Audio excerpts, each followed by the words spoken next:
Hello aspirants, welcome back. Welcome to the Pioneer Academy SSC. Session में हम लोग English grammar के एक इंपॉर्टेंट फैक्ट का डिस्कशन करेंगे, जिनसे जुड़े हुए बेहतरीन क्वेश्चंस हमारे एग्जाम में, जैसे कि एसएससी और दूसरे कई सारे एग्जाम्स में पूछे जाते हैं। तो टॉपिक हम डिस्कस करेंगे आज इन्वर्जन।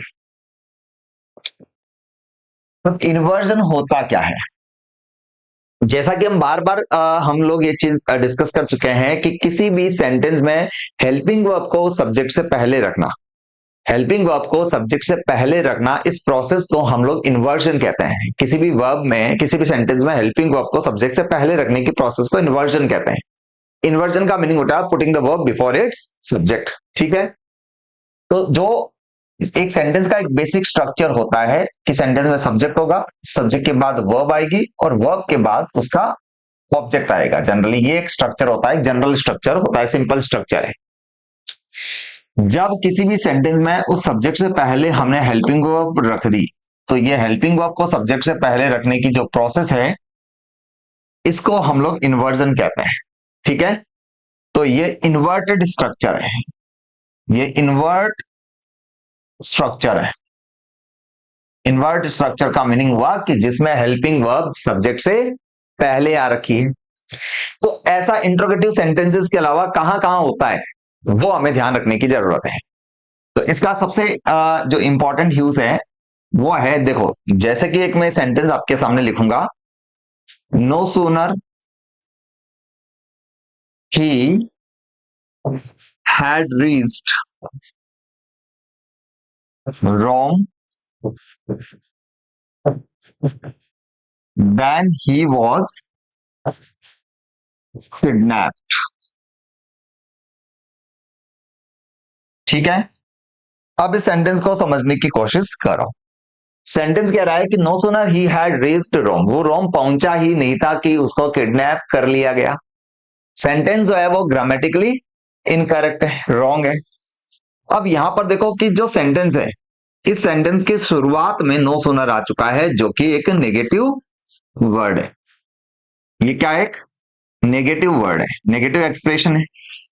तो जब भी आपका सेंटेंस, ध्यान रखने वाली बात है कि जब भी आपका सेंटेंस किसी भी नेगेटिव एडवर्ब से स्टार्ट हो, इस तरह की जो नेगेटिव एक्सप्रेशन अगर सेंटेंस की शुरुआत में आती है, तो उस सेंटेंस को इन्वर्ट स्ट्रक्चर में रखते हैं। इट मींस उस सेंटेंस की हेल्पिंग वर्ब सब्जेक्ट से पहले रखी जाती है। तो ये सेंटेंस सही कुछ इस तरीके से होगा, नो सूनर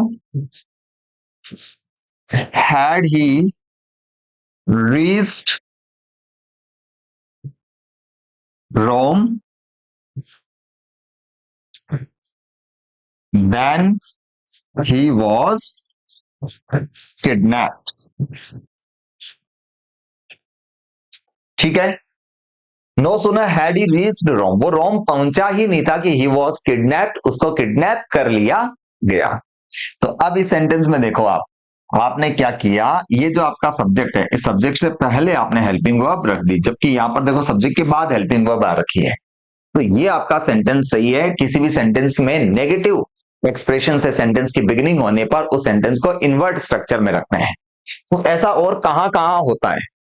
तो अब देखो, जैसे सेंटेंस को स्टार्ट किया हमने हार्डली से, सेंटेंस को स्टार्ट किया हमने स्केर्सली से, सेंटेंस को स्टार्ट किया हमने रेयरली से, या हमने सेंटेंस को स्टार्ट किया लिटिल से।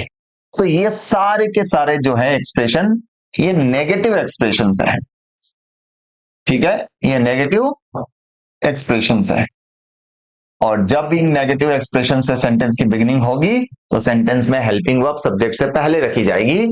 अगर ये सेंटेंस कुछ इस तरीके से होता, मान लो कि little he knows about maths, उसको मैथ्स के बारे में न के बराबर जानकारी है, तो ये सेंटेंस रॉन्ग है, क्योंकि सेंटेंस की बिगिनिंग एक नेगेटिव शब्द से हो रखी है। तो इसमें हेल्पिंग वर्ब सब्जेक्ट से पहले रखेंगे, तो हम सेंटेंस को सही करेंगे, little does he know about maths. ये वाला स्ट्रक्चर जो है वो कुछ इस तरीके से सही होगा। ठीक है, तो ऐसे ही फैक्ट्स, ऐसे नए नए कॉन्सेप्ट जानने के लिए हमारी जो इंग्लिश इन 5 मिनट सीरीज है उससे जुड़े, इस चैनल को सब्सक्राइब करें, बेल आइकन को प्रेस करें, ताकि जैसे ही हमारे नए कंटेंट, नए वीडियोस चैनल पर अपलोड हो, आप लोगों तक उसका एक नोटिफिकेशन पहुंच जाए और इन कंटेंट का आप बेनिफिट ले पाए। एग्जाम में निश्चित रूप से ये सारी चीजें आपके बहुत काम आने वाली है। तो मिलते हैं नेक्स्ट क्लास में। जय हिंद, जय भारत।